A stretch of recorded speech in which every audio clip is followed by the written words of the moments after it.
Self-harming is not to end life, it is to end the pain. Pressure from the parents, the peer group, to end the anguish they go through and put an end to the pain, they resort to slashing their wrist very often.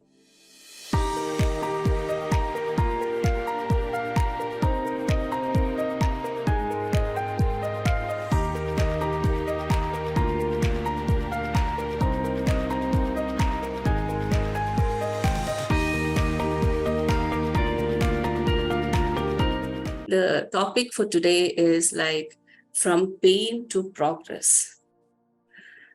Every day in news, we are having at least one suicide case. What's happening in our society? People are not able to cope up with the situations and taking impulsive decisions. A lot of cases, a lot of callers, a lot of clients come to our center. Let me share different categories or different kinds where, why people end their life in such ways. So recently we have seen one case in the newspaper. A mother, along with her kids, drowns in a lake. How can a mother kill her children? It's not a mother's nature. Can you imagine what could be the pain and the trauma that she was going through? She must have thought that no one will take care of her kids, so she took this drastic step. Unable to cope, she's harming herself. We give so much of importance to our physical health.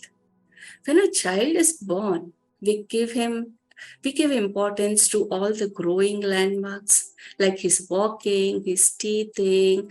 Oh God, he started eating for himself, all these. But do we observe to see how he is growing emotionally or mentally? This time we need to check that too.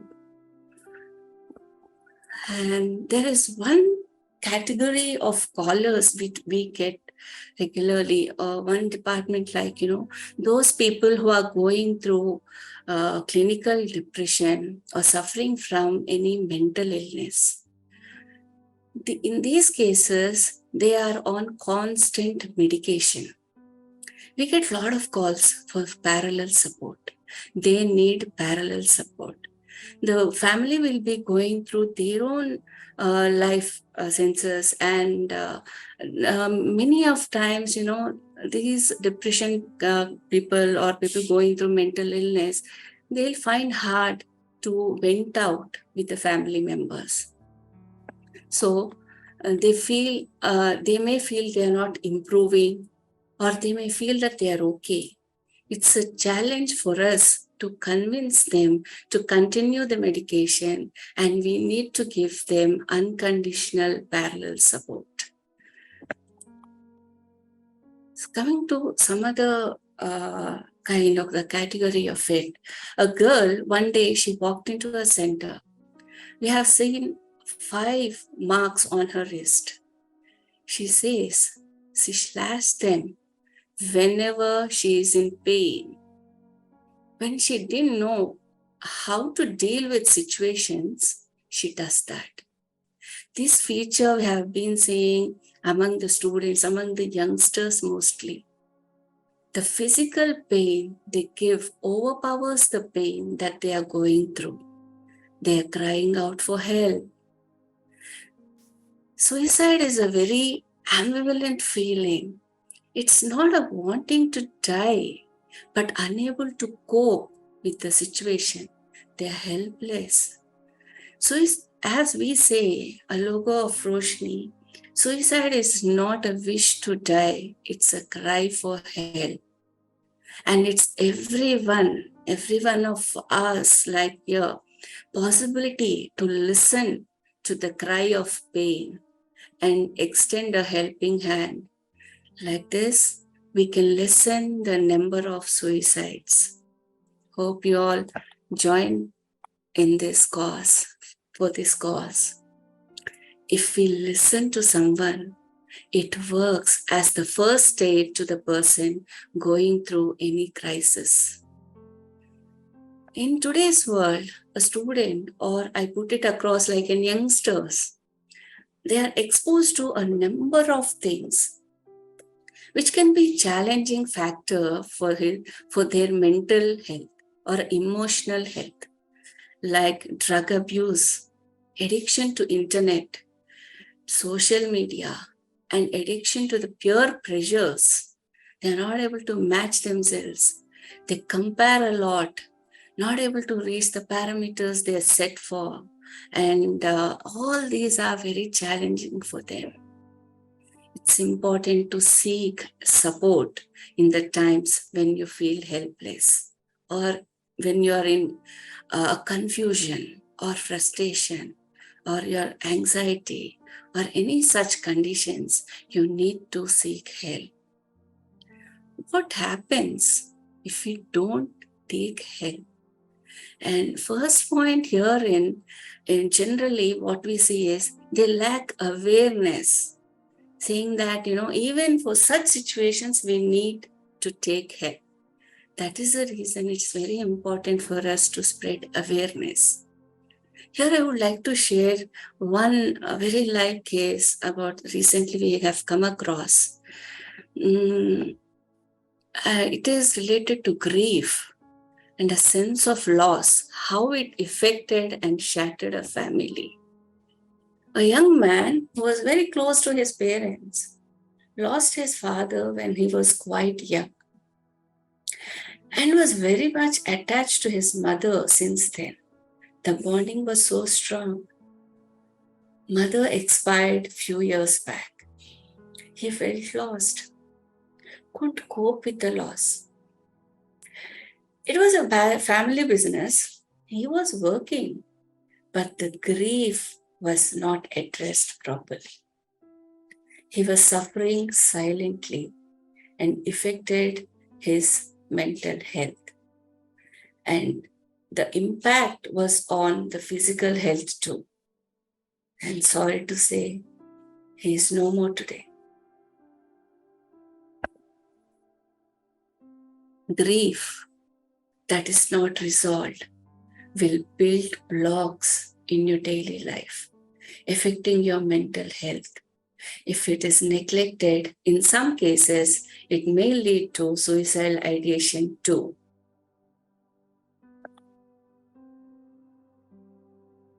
And today, a very young wife with kids has to face the hardship today. They consulted a lot of doctors all over the country. They couldn't diagnose anything physical. They diagnosed it as the result of grief. How pathetic it is. Of someone, he would have reached for help, a professional help. He couldn't cope up with the loss of his parents and he couldn't progress in life. That's how it affected. If it is a traumatic condition, we need to go for counseling.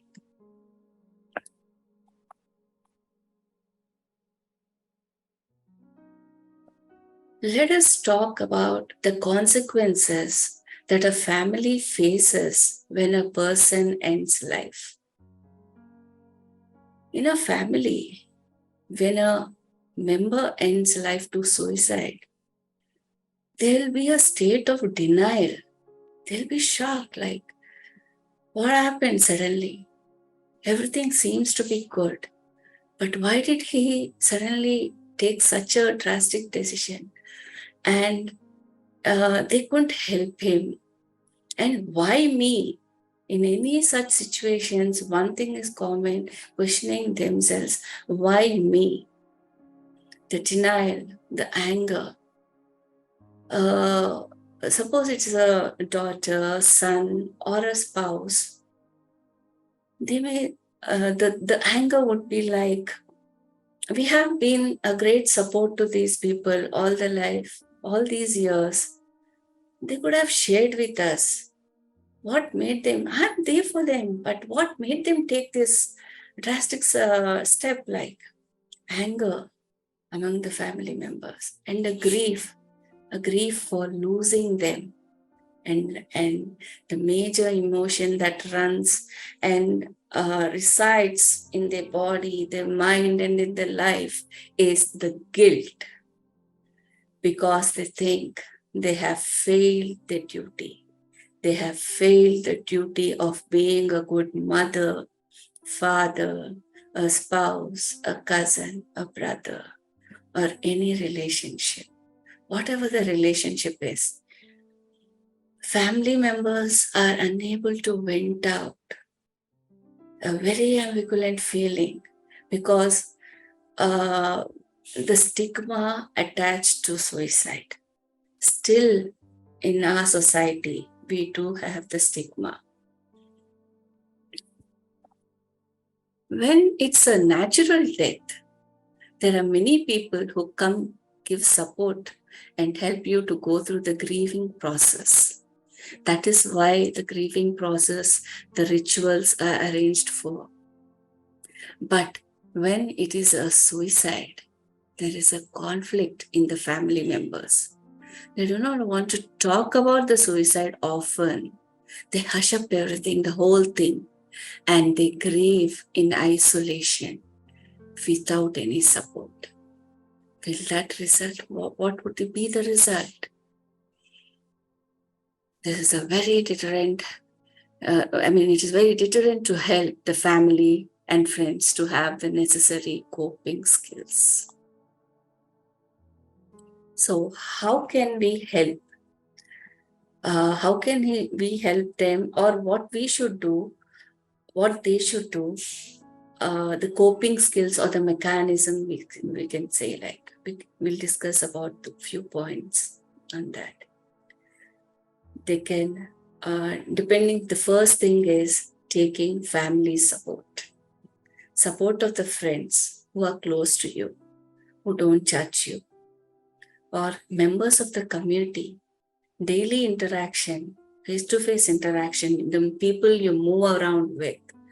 You always have someone to support. Take support.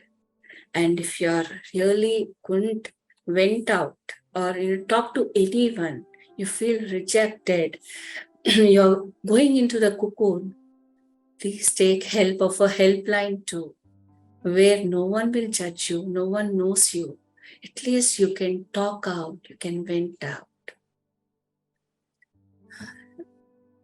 Then we should talk, and the family members or the other supportive groups, they have to check on them from time to time.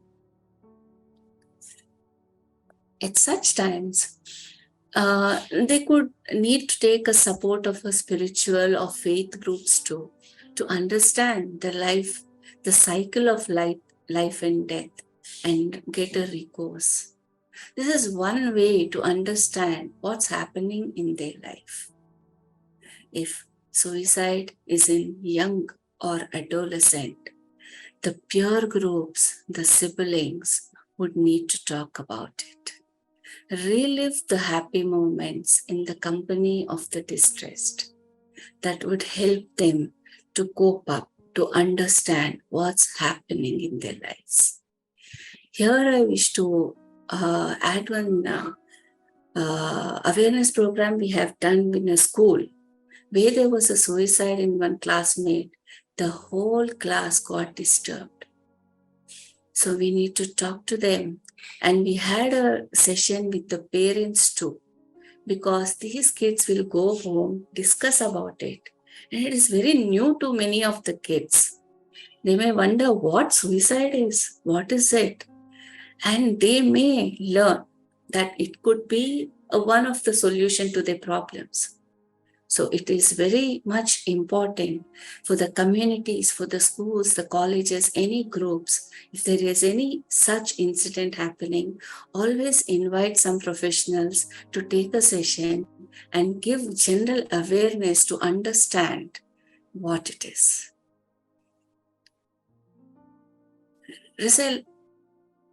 Resilience is also being watchful and giving required support. These methods will gradually help the family to find a purpose of life. What happens when a life comes to a standstill? When there is a suicide happened in and around, in the family, in the nearby thing, our life comes to a standstill. So from there, we need to give support, and the support is to make them find purpose to live and move ahead in life. We should give awareness to reduce the stigma. And if the atmosphere is eased for them to move around, they'll come out of the nest and move on and progress in life. In spite of help, you're not able to get out of the grief or any crisis situation. And it is a warning sign to take professional help. If the feeling of lost, guilt, or rejection is still there, they lose the direction to life. They could develop depression, post-traumatic stress disorders, and sometimes suicidal ideation too. So, the family or the person should take help of a mental health professional. 1 million people die for suicide every year. So pathetic it is. It's quite unfortunate to say suicide is one of the 3 leading causes of death in this world. It's okay not to be okay. Seek support.